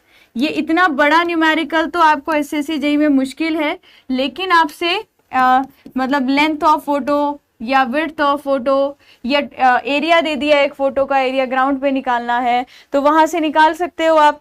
स्केल है, कैपिटल ए ग्राउंड का एरिया है गिवन होगा, एल हमारा लेंथ ऑफ फोटो है दिया होगा, विड्थ ऑफ फोटो है दिया होगा, पी एल लॉन्गिट्यूडनल लैप है, पी एस साइड लैप है। पूछो अगर किसी को कुछ नहीं समझ आया हो इस फॉर्मूला में, इस फॉर्मूला में कुछ नहीं समझ आया हो तो बताओ। n is the total number of photographs, n is the total number of photographs, ठीक है। s is the scale selected, s जो है वो स्केल है। Capital A is the area to be covered on ground. ये हमारा final formula बन गया, फाइनल याद रखना है। तो मैंने आपको एक एक स्टेप बता दिया कि फॉर्मूला बना कैसे है, मुझे नहीं लगता अब आप भूलोगे इसे। Small l is the length of photo, length of photograph, generally किस यूनिट में होगी, सेंटीमीटर में होगी, ठीक है। pl क्या रिप्रेजेंट कर रहा है, pl रिप्रेजेंट कर रहा है longitudinal, longitudinal lap. Similarly w width of photograph, width of photograph जो कि जनरली क्वेश्चन में दिया होगा। पी एस क्या रिप्रेजेंट कर रहा है, पी एस रिप्रेजेंट कर रहा है साइड लैप, पी एस क्या रिप्रेजेंट कर रहा है, साइड लैप, ठीक है। समझ गए, समझ गए बोलिए। अब आ जाते हैं आज की क्लास का लास्ट टॉपिक, इसके बाद आ जाता है आज की क्लास का लास्ट टॉपिक, उसको पढ़ते हैं और फिर आज फोटोग्रामेट्री हमारा कंप्लीट हो जाएगा। मतलब जितना आपके एग्जाम के लिए जरूरी है उससे बहुत ज्यादा मैंने पढ़ा दिया है कि अगर वो आपसे और भी कुछ चीजें पूछने की कोशिश करते हैं इस चैप्टर से तो आपको पता होंगी। अब लास्ट में हम देखते हैं क्रैब क्या होता है, ड्रिफ्ट क्या होता है और कुछ बेसिक डेफिनेशंस। तो मुझे लग रहा है आज वाली क्लास तो मैं ऐसा सोचकर आई थी फिर ब्रेक नहीं मिलेगी, फिर तो आराम से सैटरडे आप सो जाइए, कल तो कोई क्लास नहीं है, रेस्ट कीजिए, थोड़ा सा रेस्ट भी करना जरूरी है। उसके बाद आप थोड़ा सा अपना टेस्ट लगा लेना, वीकली टेस्ट लगा लेना, वीकली टेस्ट में लेवलिंग से लेकर क्वेश्चंस आएंगे फोटोग्रामेट्री तक, है ना। फिर ब्रेक नहीं है, फिर आपकी संडे पूरी संडे ब्रेक है और फिर हम मंडे को मिलने वाले हैं। अच्छा अब देखो क्रैब और ड्रिफ्ट क्या होता है, मैं आपको वो डायग्राम की हेल्प से ही समझा देती हूँ। देखिए ये दो टर्म्स हैं जो मेरे से पूछी जाती हैं, है ना। नहीं गेट में नहीं पढ़ाऊंगी दानिश, गेट में तो बाकी और फैकल्टीज पढ़ाएंगी, ठीक है। चलिए देखो क्रैब क्या होता है, it is the angle formed by the edge of the photograph with flight line. अब देखो मुझे पेपर के लिए ये एग्जैक्ट डेफिनेशन पता होनी चाहिए, ऐसा नहीं है रटनी है। आपको क्या याद रखना है कि आपकी जो एज है फोटो की, जो फ्लाइट लाइन के साथ एंगल बनाएगी उसको बोलते हैं क्रैब, याद रखना है। इसका मतलब क्या है मैम, इसका मतलब देखो फिर मैं दूसरी स्टेटमेंट पढ़ती हूँ। होना क्या चाहिए था, ये मेरी एक फोटो है, ये मेरी दूसरी फोटो है, ये मेरी तीसरी फोटो है, तो मेरी फ्लाइट लाइन जो होनी चाहिए थी वो कैसी जा रही थी मैम, ये ऐसे सीधी जा रही थी। मतलब आपका जहाज जो आपका जिसमें आपका कैमरा माउंट है वो ऐसे करके जाना चाहिए था और इस तरीके से उसको उस एरिया की फोटोज को क्लिक करता हुआ जाना है। अब हुआ क्या, ड्यू टू सम इफेक्ट मेरा जो कैमरा है वो देखिए, अब इसको हम ना नॉर्मली बना लेती हूं मैं। अगर हमारा जो कैमरा है ऐसे ना होकर ये बिल्कुल, अब देखिए कैसे चेंज हो रहा है, अगर मैं बनाऊं यहाँ पर, अच्छा रुको ये शायद ऐसे बनेगा, हाँ अब बन गया ना, ये भी बन गया, ये भी बन गया, ठीक है। तो अब देखो इसने क्या लिखा है, डायग्राम ये देख लीजिए, डायग्राम यहाँ भी बनाया पर वो वहां से ज्यादा समझ में आएगा। So when the camera is not square with the direction of light, अभी तक क्या था ma'am, camera is square with the direction of light, but now camera is not square with the direction of light, direction of light के साथ वो square नहीं है और कुछ ना कुछ एंगल यहाँ पर बना दे रहा है between the flight line and edge of photograph. तो मुझे क्या याद रखना है, ये जो फ्लाइट लाइन थी और जो फोटोग्राफ का एज है इनके बीच जो एंगल बनता है इस एंगल को क्या बोलते हैं, क्रैब बोलते हैं। अब भाई एयरक्राफ्ट है, विंड का कोई इफेक्ट आ सकता है, उसकी वजह से हो सकता है कि हमारा जो कैमरा है या फ्लाइट लाइन डिस्टर्ब हो गई है। फ्लाइट लाइन नहीं, जहाज सीधा ही चल रहा था पर कैमरा जो फिट किया था, हो सकता है वो कैमरा अगर ऐसा फ्लाइट लाइन की डायरेक्शन में आपका स्क्वायर नहीं है, वो टेढ़ा है, तो सारी फोटोज अलग क्लिक होंगी ना, समझ रहे हो, जहाज ऐसे जा रहा था और फोटो ऐसे क्लिक होती हुई जा रही है, तो अगर एयरक्राफ्ट ऐसे जा रहा है ऐसे क्लिक होता हुआ जाएगा तो जिस एरिया की फोटोज चाहिए थी वो मिलेंगी ही नहीं। तो ये क्या है, इसमें एक एरर भी बोल सकते हो। तो आपको ये पेपर के लिए इट इज वेरी इंपॉर्टेंट, बहुत सारे पेपर में पूछा जाता है। तो क्रैब याद रखना, जो फोटो का एज होगा उसका एंगल किसके साथ बन रहा है, फ्लाइट लाइन के साथ बन रहा है। किस वजह से हो रहा है, क्योंकि मैम फोटो में जो फोटोग्राफ क्लिक कर रहा है वो कौन है, कैमरा। कैमरा क्या है, फ्लाइट लाइन की डायरेक्शन में एक स्क्वायर या फिर एक रेक्टेंगुलर नहीं बन रही है शेप। ठीक है, क्लियर। अच्छा, अगली बात करते हैं ड्रिफ्ट क्या होता है। तो ड्रिफ्ट हमें इस फोटो से ही समझ में आ जाएगा। It is the lateral displacement. Lateral displacement क्या है, of the photograph that photo does not stay on it. अब देखो, इट्स प्री डिटर्मिन्ड पाथ, मतलब मैम उस फोटो से भी समझ में आ जाएगा, लेकिन देखो बना के बताऊंगी तो और क्लियर होगा। तो क्या हुआ मैम, पहली फोटो तो यहां पर आई, यहां पर जहाज था हमारा, ठीक है। अब क्या हुआ, विंड का इफेक्ट आ रहा है, विंड का इफेक्ट आ रहा है, तो विंड के इफेक्ट की वजह से देखो जो अगली फोटो हुई, अब एयरक्राफ्ट मूव कर रहा है, ये फ्लाइट लाइन थी, एयरक्राफ्ट लेटरल डायरेक्शन में चला गया थोड़ा सा, अगली फोटो उसने और लेटरल डायरेक्शन में जाके ली, अगली फोटो और लेटरल डायरेक्शन में जाकर ली, और अगर ये थोड़ा सा और हुआ तो ये फ्लाइट लाइन से ऊपर चला जाएगा। क्या आपकी हर फोटो फ्लाइट लाइन से या तो लेफ्ट या तो राइट साइड में शिफ्ट हो रही है, या तो राइट या लेफ्ट साइड में शिफ्ट हो रही है। किस वजह से ma'am, due to effect of wind. हो सकता है हमारा एयरक्राफ्ट जो है हमारी इस फ्लाइट लाइन से लेटरल लेफ्ट या राइट डायरेक्शन में अगर जाएगा तो उसके साथ साथ हमारा फोटो भी शिफ्ट होती जाएगी। तो इस शिफ्ट को या इस लेटरल डिस्प्लेसमेंट को क्या बोलते हैं, ड्रिफ्ट बोलते हैं। समझ गए ड्रिफ्ट और क्रैब में डिफरेंस। क्रैब क्या होगा मैम, हो सकता है कैमरा जो है वो स्क्वायर ना रहा और किसी एंगल पे आ गया हो, तो उसने सारी जितने भी जो एंगल बना कैमरा के एज के साथ फ्लाइट लाइन का, उसको क्या बोलते हैं, क्रैब। और जो शिफ्ट होता जाता है हमारा एयरक्राफ्ट में जितनी भी फोटोज हैं उसको क्या बोलते हैं, उसको ड्रिफ्ट बोलते हैं। ये भी समझ गए सब लोग, बोलिए। अच्छा, एक छोटा सा टॉपिक है इसके बाद रह गया, वो डिस्टेंस और वेलोसिटी अपॉन टाइम का है। इससे क्या पूछा जाता है, इंटरवल बिटवीन एक्सपोजर। तो मैम जब आप एक फोटो क्लिक कर रही हो और जो आप दूसरी फोटो क्लिक कर रही हो, तो कैमरा कितने टाइम के बाद, इंटरवल बिटवीन एक्सपोजर का मतलब क्या है, इंटरवल मतलब टाइम इंटरवल की बात कर रहे हैं, टाइम इंटरवल बिटवीन एक्सपोजर। तो दो फोटोज के बीच में कितने टाइम होना चाहिए, कितने टाइम के बाद एयरक्राफ्ट तो सीधा चलता जाएगा ना, पर कैमरा एक फोटो क्लिक कर रहा है दूसरी क्लिक कर रहा है, कितने टाइम के बाद करेगा। तो आपको पता है ये formula, velocity is equals to distance upon time, important for your state exam. Again जो छोटे छोटे ये फॉर्मूलाज है ये स्टेट एग्जाम के लिए इंपॉर्टेंट है। तो यहाँ पर क्या लिखूंगी, interval.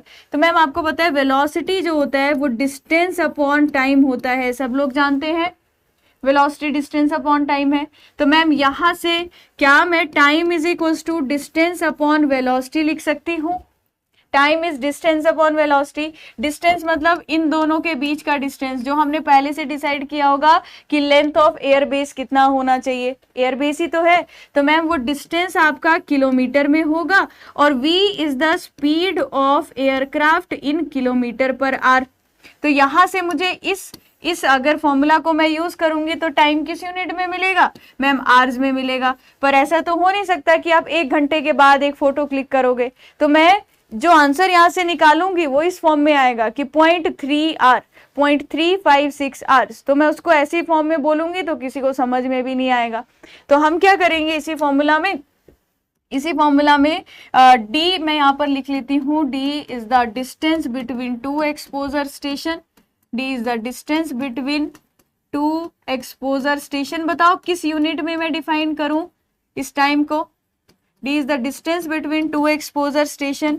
v is the speed of aircraft, v is the speed of aircraft. ये डिस्टेंस आपको किस में दिया होता है, किलोमीटर में, और अगर ये दिया होता है किलोमीटर पर आवर में, तो मैम आप टाइम निकाल सकते हो, time interval between two successive photographs, between दो सक्सेसिव फोटोग्राफ के बीच में टोटल टाइम इंटरवल कितना हो। तो सेकंड्स में बताना चाहते हो तो अगर सेकंड्स में बताना चाहते हो तो कैसे कन्वर्ट करोगे? अगर सेकंड्स में बताना चाहते हो तो कन्वर्ट कैसे करोगे? तो मैम टी यहाँ पर लिखा, डी यहाँ पर किलोमीटर है, ये भी किलोमीटर है, तो ये किलोमीटर पर आर से, ये आंसर मेरे पास आर में आ रहा है, आर से सेकंड में चाहिए तो सीधा 3600 से मल्टीप्लाई कर दूं, तो 3600 डी अपॉन वी लिख दूं, तो मेरे पास आंसर क्या सेकंड्स में आ जाएगा? यस और नो? ये तो यूनिट कन्वर्जन की कहानी है, तो ये आप एग्जाम में भी कर सकते हो।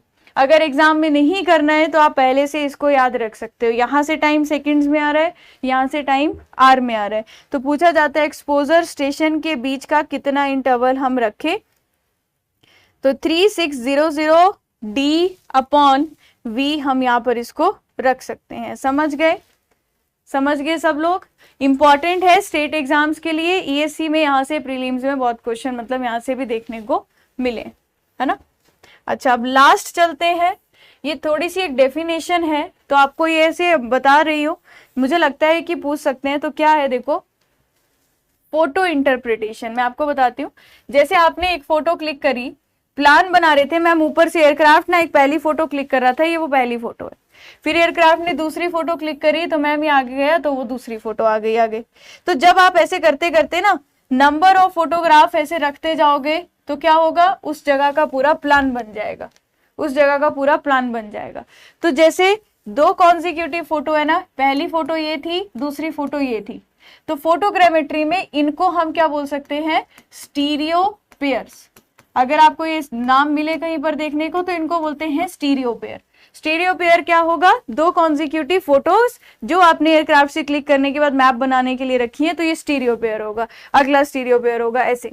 स्टीरियो पेयर से क्या याद रखना है, photo interpretation is carried out with the help of magnifier. अब जो फोटोज क्लिक करी हैं उससे हमें ऑब्जेक्ट को भी तो प्लॉट करना है या फिर हमने मैप बनाना है उसकी हेल्प से, है ना।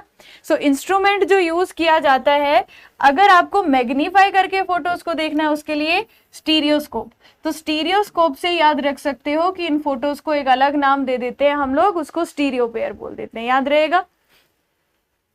और ये मोज़ेक क्या होता है, अगर आपने नाम सुना हो, क्या होता है, assembly of individual aerial photograph is known as mosaic. और क्या लिखा है, it may define as placing overlapping aerial photos of the same scale, overlapping the photographs of the same scale, जिनका सेम स्केल हो, and adjust all along the edge and pasting them together to form the single composite air photograph. मतलब ma'am आपने जितनी भी photos click कर रही है जिनका स्केल सेम है, जिनका स्केल सेम है वो वाली, इनको सभी को आप प्लेस कीजिएगा, जितनी भी फोटोज है इनको प्लेस करने के बाद पेस्ट कर दीजिएगा, इन सब की जो असेंबली होगी उसको क्या बोल सकते हैं, उसको मोज़ेक बोल सकते हैं। तो ये जो पूरी फोटोज इंडिविजुअल को जोड़कर बना उसको हम बोलते हैं मोज़ेक। ठीक है, समझ गए। यहाँ पे हमारा फोटोग्रामेट्री चैप्टर होता है कंप्लीट, और मैं ये मानकर चल रही हूँ कि हमने जितनी भी चीजें सीखी अभी वो आप लोगों को क्लियर हुई होंगी। एक बार क्विक रिवाइज करवा देती हूँ कि क्या क्या पढ़ा। खुफिया एजेंसी नहीं तो किसी अभी हो सकता है आप में से किसी को कॉलेज में आपने ये किया भी हो कि मतलब ये आप में से किसी कॉलेज में आपने स्टीरियो पेयर्स मतलब इनको जोड़कर कोई एक बड़ा सा मैप भी बनाया हो, है ना। मतलब मिनिमम डिस्टेंस मुझे ऐसे याद नहीं है, मुझे देखना पड़ेगा। हाँ बिल्कुल, फ्लोरिंग की तरह ही दानिश, सही रिलेट कर रहे हो। लव कुमार, मुझे मिनिमम डिस्टेंस का कोई आइडिया नहीं है, मैं एक बार चेक कर लूंगी, अगर मुझे मिलता है तो नेक्स्ट क्लास में बता दूंगी। ठीक है, इस सवाल का आंसर कर सकते हो क्या, देखो जरा।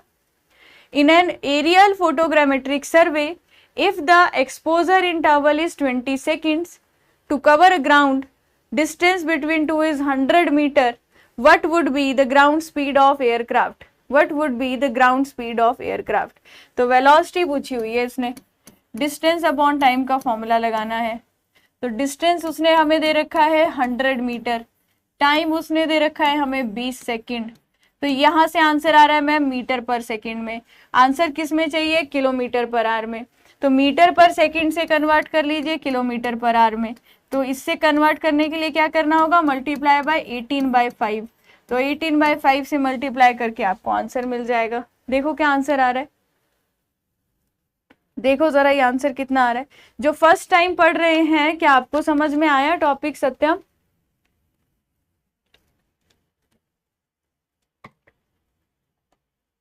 बोलो क्या आंसर होगा इस क्वेश्चन का?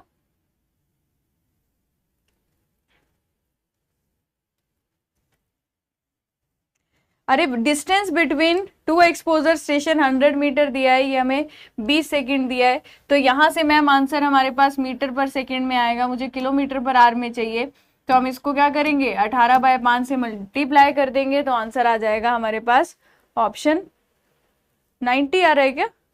90 आ रहा है या 180 आ रहा है? 90 आ रहा है या 180 आ रहा है? 180 आएगा, सीधा दिख तो रहा है, सीधा देख रहे हो ना, यहाँ से 5 2 10, तो नीचे तो सारी जीरो आ गई, 18 ऊपर है तो 180 ही आना चाहिए किलोमीटर पर आवर। आप एक और 2 से कैसे डिवाइड कर रहे हो? हाँ 180 आ रहा है ना, तो ये आ जाएगा मैम 100 मल्टीप्लाई बाय 18 और ये आ जाएगा 20 और एक जीरो आ गए। लो अच्छा एक 2 भी तो आएगा नीचे, ये 2 भी तो दिया है। अच्छा रुको रुको रुको, 2 नहीं दिया है, इसको 10 लिखना है, तो 100 मल्टीप्लाई बाय 18 ये बन रहा है 18 बन रहा है इसका आंसर। 180 कहाँ बन रहा है? मैंने कुछ गलत किया है तो बता दो। 100 ही दिया है ना यहाँ पर, 18 और डिवाइड 18 आंसर बन रहा है, प्रिया कुमारी ने बताया। 180 तो नहीं बन रहा, 18 किलोमीटर पर आवर बन रहा है।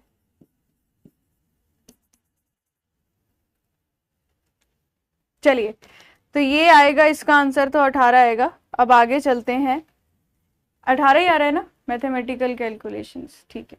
अच्छा अब आगे चलते हैं, एक बार कंप्लीट ही कर दिया है तो मैं आपको एक बार समरी बता देती हूँ, इसमें पेपर के लिए आपको क्या याद रखना है। तो समरी में हमने सबसे पहले क्या देखा? सबसे पहले देखा जो हमारी फोटोग्रामेट्री होती है, बताओ कितनी तरह की होती है? जो हमारी फोटोग्रामेट्री होती है वो कितनी तरह की होती है? आंसर करते जाइएगा चैट सेक्शन में, मैं देख रही हूँ। 2 तरह की फोटोग्रामेट्री देखी मैम, एरियल फोटोग्रामेट्री देखी और दूसरी टेरेस्ट्रियल फोटोग्रामेट्री देखी। फिर हमने देखा एरियल फोटोग्राफ जो है वो कितनी तरह की है? 3।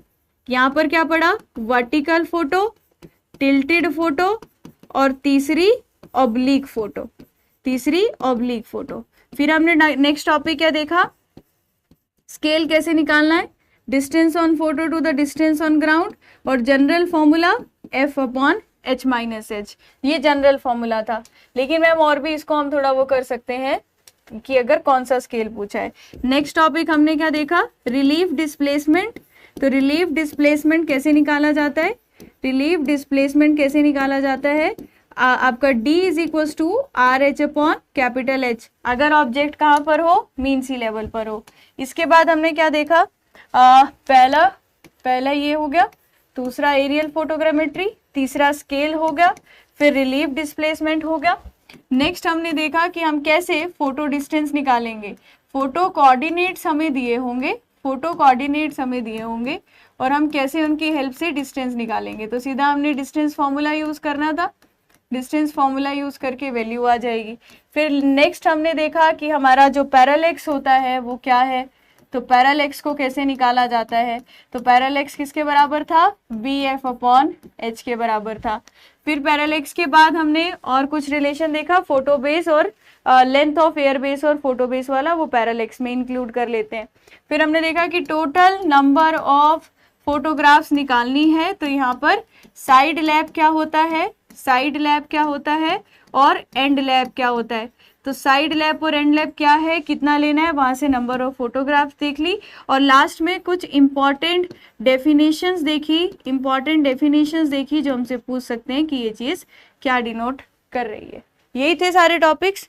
इनमें भी सबसे ज्यादा इंपॉर्टेंट टॉपिक्स अगर एग्जाम, देखो अब सब पढ़ लिया है तो मैं ये मानकर चलूंगी आपको सब आना चाहिए। स्केल से मैक्सिमम क्वेश्चंस हैं जो पूछे जाते हैं, जो अगर आप स्टेट एग्जाम में जाओगे तो यहाँ से पूछे जाते हैं। लास्ट में जो आपको क्रैब और ड्रिफ्ट बताया, यहाँ से सवाल ज्यादा पूछे जाते हैं, तो ये किसी भी हालत में भूलने नहीं है। और फोटोग्रामेट्री में आपके जैसे टिल्टेड क्या हो गया तो वैसे ही याद रखना है। न्यूमेरिकल पार्ट थोड़ा कम आता है पर फिर भी आपको याद रखना है, ठीक है।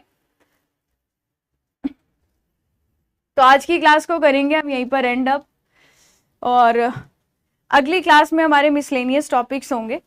और मिसलेनियस टॉपिक्स में हम एक तो थ्योरी ऑफ एरर पढ़ेंगे। थ्योरी ऑफ एरर है जो बहुत सारे पेपर में पूछी जाती है ना। हाँ, टाइम इंटरवल भी रह गया, वो वैसे ही लास्ट में बताया, तो टाइम इंटरवल भी एग्जाम में पूछा जाता है, मेरे से स्किप हो गया। Time interval between two station. तो नेक्स्ट में हम थ्योरी ऑफ एरर्स देखेंगे, और कुछ ऐसे इंपॉर्टेंट मतलब ऐसी चीजें हैं जो एग्जाम में बड़ी ज्यादा पूछी जाती है, कुछ टर्मिनोलॉजी भी ऐसी है जो पूछी जाती है, तो उसको मैं मिसलेनियस में कवर करवाऊंगी।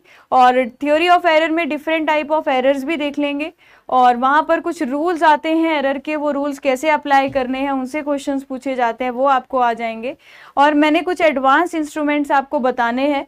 एडवांस इंस्ट्रूमेंट्स में वही छोटी छोटी चीज़ें बतानी है जो पेपर के लिए आती है, और कुछ माइनर इंस्ट्रूमेंट्स के नाम कि कौन सा इंस्ट्रूमेंट क्या करता है, जो आपसे जेई वगैरह के एग्जाम में जनरली पूछा जाता है, ठीक है।